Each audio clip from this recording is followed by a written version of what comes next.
Olá, dando continuidade às apresentações da disciplina de Fitopatologia 2, eu, Júlio César e Ilane Benício iremos apresentar um pouquinho sobre a cultura do mamoeiro.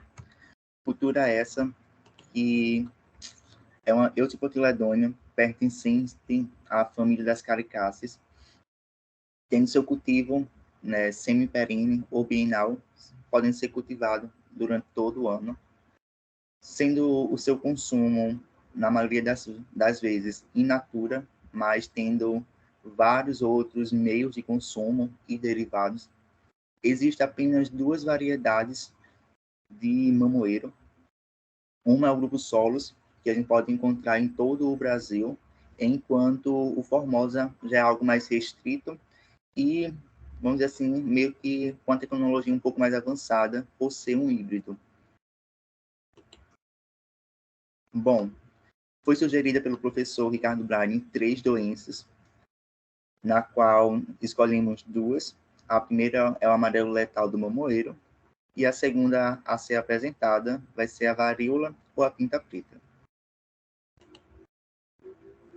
Os tópicos também sugeridos pelo professor, iremos tentar seguir a lógica de apresentação, e dando início ao amarelo letal do mamoeiro, vírus esse que foi inicialmente constatado na variedade solo, no estado de Pernambuco, por Loreto, na década de 80, e posteriormente foram encontradas também em outros estados, como na Bahia, Rio Grande do Norte, no Ceará e na Paraíba.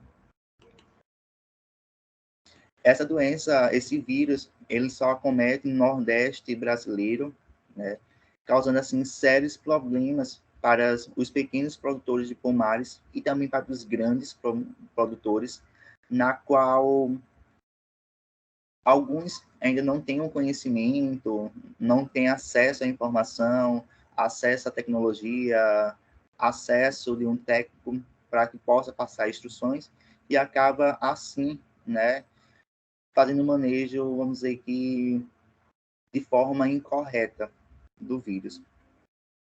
E sem falar que o vírus, ele ainda possui um desconhecimento, não é algo ainda, vamos dizer assim, conhecido, qual é o meio de transmissão, como transmite, se o vírus é mutação de outro, se o vírus é nativo de uma outra planta nativa, de outra planta, de uma erva daninha, não se sabe ainda a origem desse vírus, do Papaya letaliarum vírus.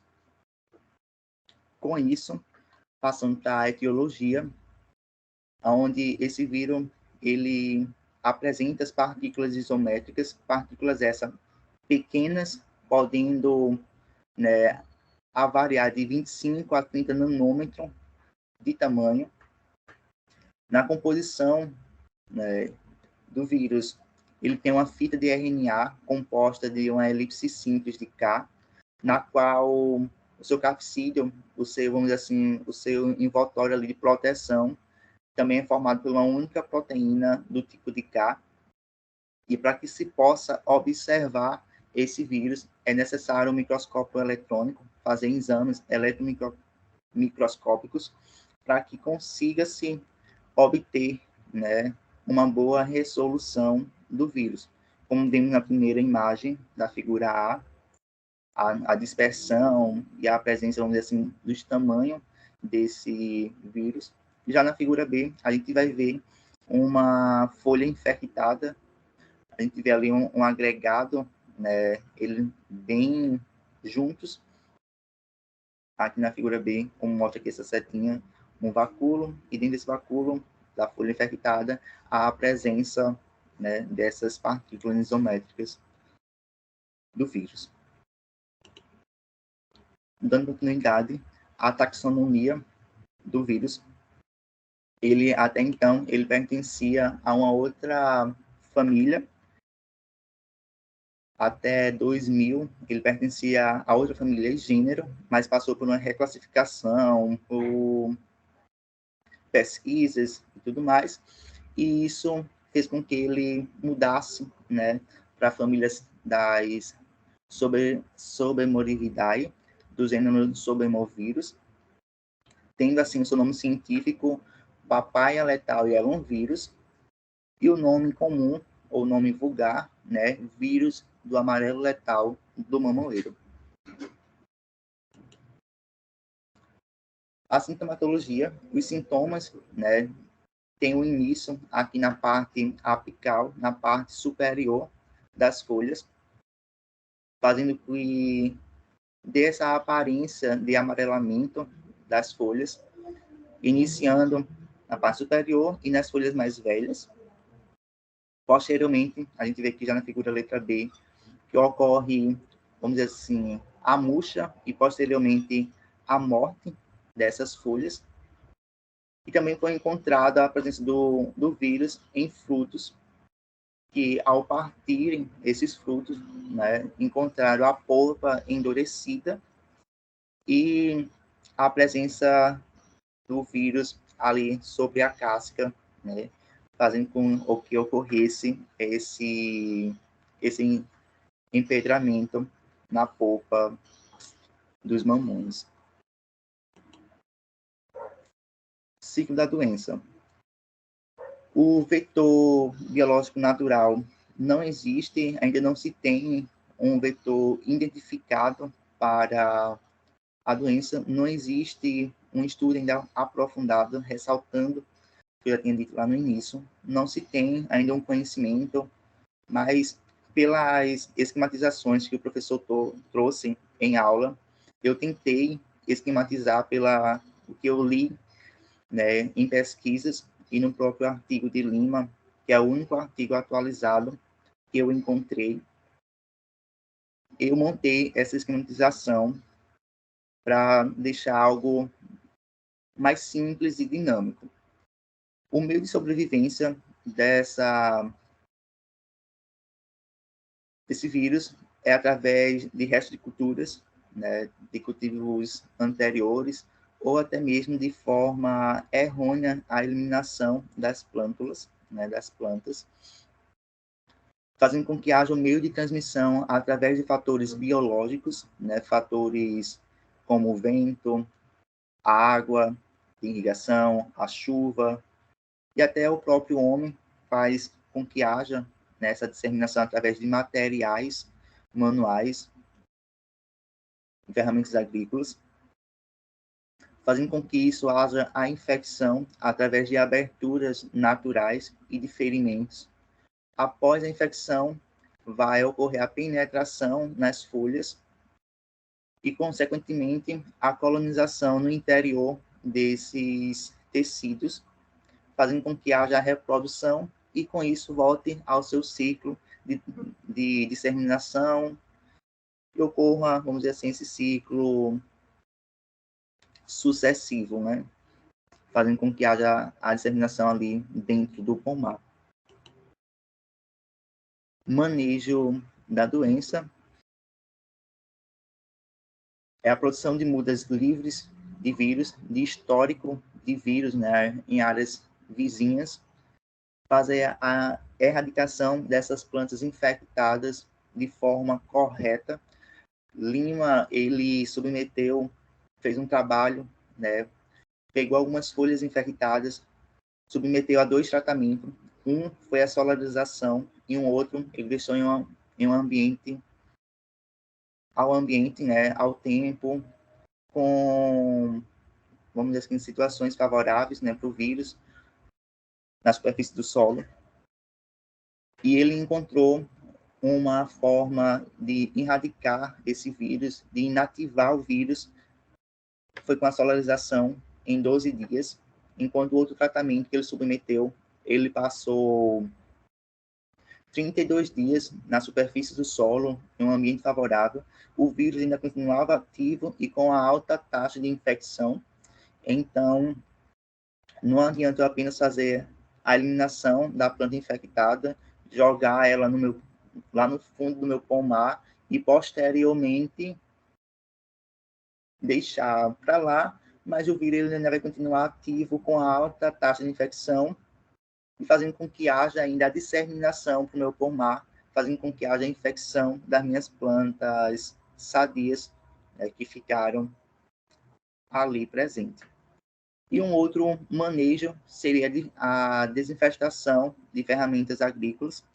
O próprio Lima ele também cita no seu trabalho que ele submeteu as ferramentas agrícolas, né, infectadas com o vírus a água e detergente neutro, submeteu, deixando submersa por 5 minutos, após ele retirou, fez a limpeza e ainda encontrou a presença do vírus ali nas ferramentas. Com isso, ele submeteu novamente essas ferramentas a uma substância, né, com água e o hipoclorito de sódio a 10%, e com isso ele fez o mesmo, repetiu, né, o mesmo tratamento, deixando 5 minutos as ferramentas submersas, e com isso ele encontrou a inativação do vírus e a erradicação, né, da taxa de infecção do vírus. Controle químico. Não tem nenhuma indicação de controle químico, havendo assim apenas o controle cultural e biológico. E com isso, eu passo a palavra para a Ilane.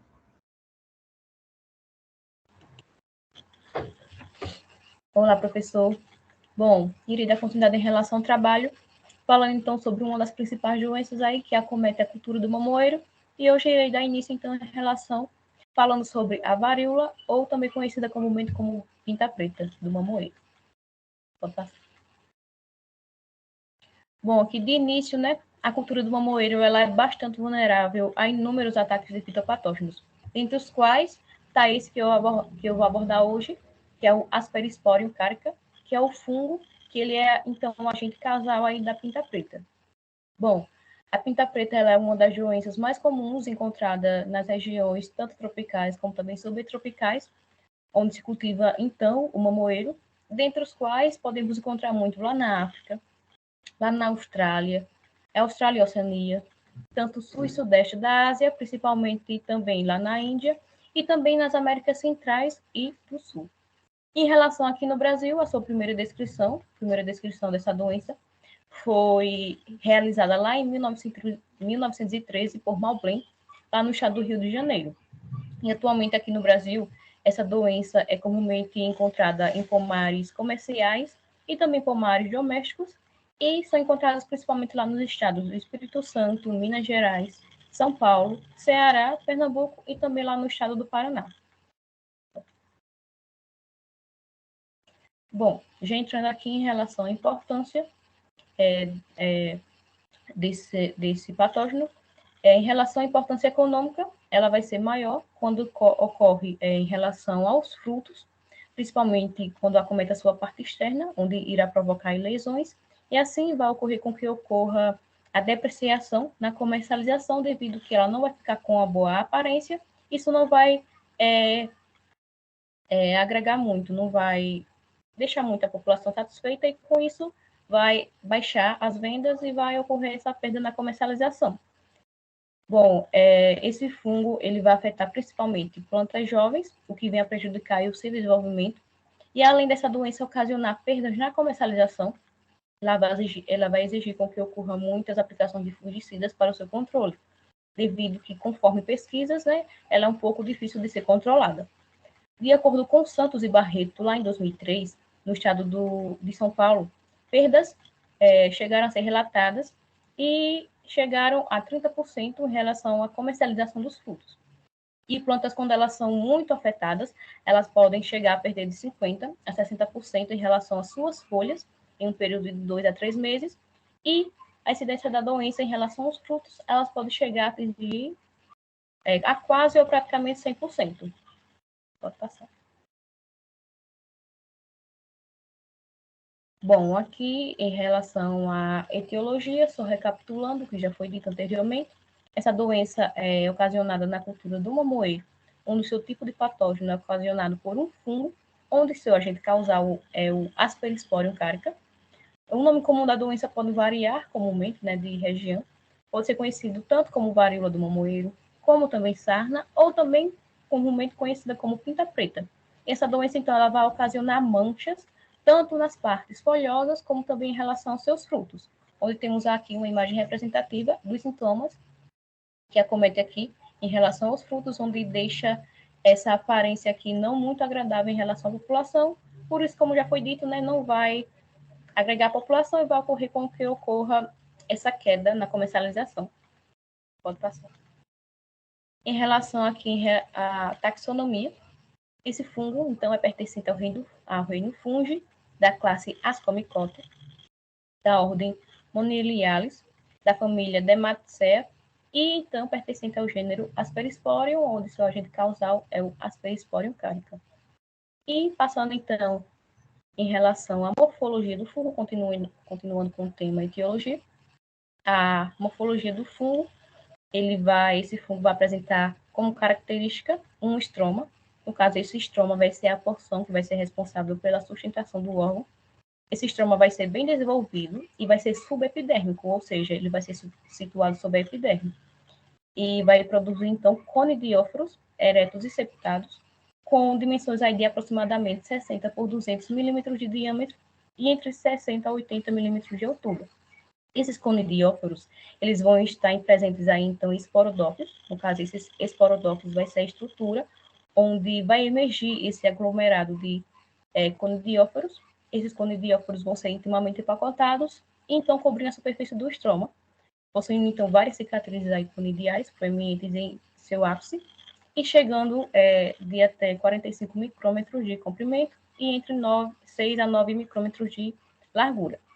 Os conídeos, no caso, esses conídeos vai ser como se fossem os esporos, que vão ser as partes dissemináveis, eles vão apresentar, então, paredes verrugosas, eles vão ser bicelulares também, eles vão apresentar formas, podendo ser periformes ou oblongas, e também vai possuir aí pigmentação, com coloração mais ou menos castanho claro, e possui, então, dimensões entre 10 a 24 por 8 a 10 milímetros, onde temos, então, aqui duas imagens representativas.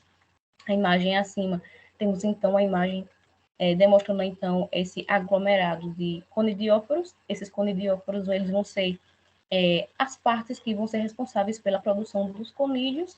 E na imagem abaixo temos aí, então, a representação dos conídeos, que são as partes reprodutivas, ou seja, as partes que vão ser dissemináveis e produzir novos organismos. Pode passar. Bom, se tratando aqui, então, em relação aos sintomas, a pinta preta seus sintomas podem ocorrer tanto nas partes folhosas, nas partes das folhas, como também nos frutos de uma moeira. E em relação aqui às partes das folhas, vai ocorrer, então, uma mancha amarronzada, vulgarmente conhecida como ferrugem do mamão. Essas lesões, elas vão atingir tanto a face abaxial como a face adaxial das folhas. E em relação à face adaxial, vão ser manchas arredondadas, com dimensões aí aproximadamente de 4 milímetros, possuindo, então, a coloração aí variando entre o branco ou pardo claro, e também vai possuir, então, um halo clorótico. Já em relação na face abaxial da folha, encontra-se, então, aí uma massa de conídeos escura, onde serão frutificações pulverulentas, de formas circulares e levemente angulosas. Essas manchas, quando elas são muito abundantes, podem chegar a causar desfolhação ou a queda das suas folhas de até 50%. Em relação já aos seus frutos, observa-se inicialmente, então, o aparecimento de áreas circulares encharcadas, que após elas vão evoluir para pústulas. No caso, essas pústulas é como se fossem feridas na parte externa do mamão, vão possuir coloração marrom e vão ser salientes, onde vai ocasionar, então, o endurecimento aí da casca, na parte que vai ser afetada. As lesões, elas vão ocorrer na superfície do fruto, sem se aprofundar muito nos tecidos abaixo da casca e nem vem atingir, então, a sua polpa.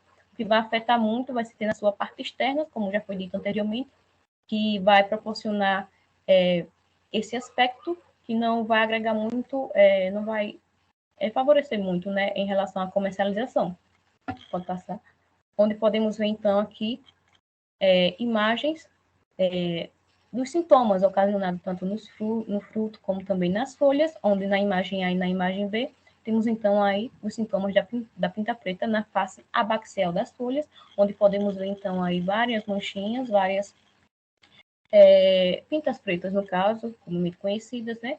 E já na imagem C temos então aí uma imagem mais ampliada, no caso podemos ver então a esporulação do fungo, do Aspergillus cálica, ocasionando então essa lesão na folha. E já em relação na imagem abaixo, temos aí então a demonstração da ocorrência dos sintomas presentes então aí nos frutos. Bom, em se tratando aqui em relação ao ciclo da doença, a pinta preta ela ocorre com maior intensidade naqueles locais com temperaturas então ao redor aí de seus 25 graus Celsius, possuindo então ventos fortes, chuvas e também alta umidade relativa do ar, onde essas condições ela vão favorecer muito com que ocorram as lesões na planta e também que ocorra a disseminação dos conídeos para as folhas, das folhas mais velhas para as folhas mais novas e também em relação para os frutos. Bom, esse patógeno ele é considerado como um parasita obrigatório, ou seja, que ele vai depender de um hospedeiro vivo para ele poder se infectar, se desenvolver e também se reproduzir, completando aí seu ciclo completo. Sua disseminação pode ocorrer tanto a longas como a curtas distâncias. Em relação a curtas distâncias, é através de respingos de água, da irrigação ou da chuva, e em relação a longas distâncias, é através principalmente do vento. Pode passar. Bom, temos aqui então a imagem representativa então desse todo o ciclo completo então desse patógeno, onde de início, né, tem-se a sobrevivência do inóculo, onde eles irão estar presentes em restos culturais que serão então produzidas na área, e daí então, com a presença dos ventos, dos respingos de água, da irrigação e tudo mais, vai ocorrer a disseminação destes restos culturais dos conídeos, onde eles então irão infectar a planta. Bom, após então a infecção da planta, os conídeos eles irão se estabelecer ali, eles irão se infectar e irão se alimentar, retirando nutrientes da planta, e após isso, então, eles vão se colonizar. A fase de colonização é onde ocorre, então, essa retirada de nutrientes da planta pelos patógenos e onde sua próxima fase, então, é a reprodução.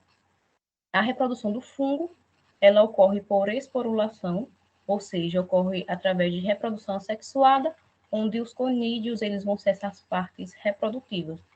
E com isso, né, depois, com a reprodução, irá ocorrer, então, os sintomas presentes tanto nas folhas como também nos frutos de uma moeira. Que, com isso, né, tanto através de restos culturais, como mesmo das próprias plantas, irá ocorrer de novo essa disseminação e ocorrer todo esse ciclo completo, iniciando, então, de sobrevivência, disseminação, infecção, colonização e, por último, a reprodução do fungo. Pode passar. Bom, aqui já se tratando em relação à diagnose, a diagnose da doença consiste na verificação do agente causal da doença para que se tenha um melhor método de manejo, para que haja um controle. A diagnose ela vai envolver, então, conhecimento de vários fatores durante o seu processo de patogênese, onde os fatores serão a planta, que no caso a planta é o hospedeiro, o patógeno, que nesse caso é o fungo, e também as condições do ambiente em que a cultura está envolvida. Para essa realização, a diagnose completa irá envolver 3 etapas, onde a primeira será a entrevista, que tem como objetivo conhecer quais são as condições da planta antes da observação da ocorrência da doença, o que irá facilitar muito a identificação do agente causal. A segunda etapa vai partir, então, para a identificação desse agente de estresse, que deve ser realizada de forma mais rápida durante a diagnose, e essa etapa, né, vai consistir tanto na verificação ali mesmo, que já tem o melhor conhecimento, né, da doença, para verificar esse agente causal, ou ele pode ser levado para laboratório, pegando ali uma amostra para que ocorra, então, essa identificação. E após a identificação do agente de estresse, vai partir, então, para a terceira etapa, onde vai ser a recomendação para a estratégia de manejo, para escolher um melhor método ali de controle. E com isso, né, partimos, então, para o manejo da doença. O manejo dessa doença, ela pode ser utilizada de 3 métodos de controle, tanto controle químico, como controle biológico, como também o controle cultural. Em relação ao controle químico, ele é realizado com fungicidas. Os fungicidas recomendados são a base de oxicloreto de cobre, mancozeb, cloratolanil, estrobirulinas e também os triazóis. Porém, deve-se haver sempre esse monitoramento da doença no campo para que se venha a tomar uma decisão melhor sobre o melhor uso de fungicidas. Em relação ao controle biológico, novas alternativas durante os últimos anos, eles vêm sendo pesquisadas para que ocorra, então, essa utilização desses isolados e com a utilização, por exemplo, de fungos hiperparasitas, é também uma importante alternativa, como, por exemplo, foi um estudo realizado por Vivas em 2014, utilizando, então, isolados aí dos gêneros Hansfordia, Acremonium, Lecanicilium e também o Cipricilium. Eles foram, então, capazes de hiperparasitar a lesão de pinta preta, tendo como possibilidade também a sua utilização no campo, principalmente para os isolados do gênero Hansfordia, que foram os que obtiveram aí melhores resultados. Porém, o que vale ressaltar é essa observação, então, das condições ambientais, principalmente da temperatura, em relação ali à área, para que ocorra, então, melhor eficiência, então, desses isolados durante o controle da doença. E, por último, temos, então, o controle cultural, onde o controle cultural também é uma alternativa bastante importante, como, por exemplo, a escolha de mudas sadias, em relação também aos cuidados de irrigação, em relação a que haja também esse monitoramento e retirada de restos culturais de folhas e frutos infectados, e também uma importante sugestão é a utilização de rotação de culturas para que haja essa quebra do ciclo do patógeno. Bom, em relação, então, quando há o plantio em pequena área, ou seja, para consumo próprio, recomenda-se haver esse monitoramento da planta de forma periódica, onde deve-se fazer esse arranquio das primeiras folhas contaminadas, de baixo para cima, onde essas folhas elas devem ser arrancadas, colocadas em sacos plásticos e assim levadas para fora da área para que não ocorra novamente essa disseminação do inóculo, no caso dos conídeos. Pode passar. Bom, e aqui chegamos ao fim. Aqui foram utilizadas, então, algumas referências para a montagem do trabalho e obrigada, então, pela atenção.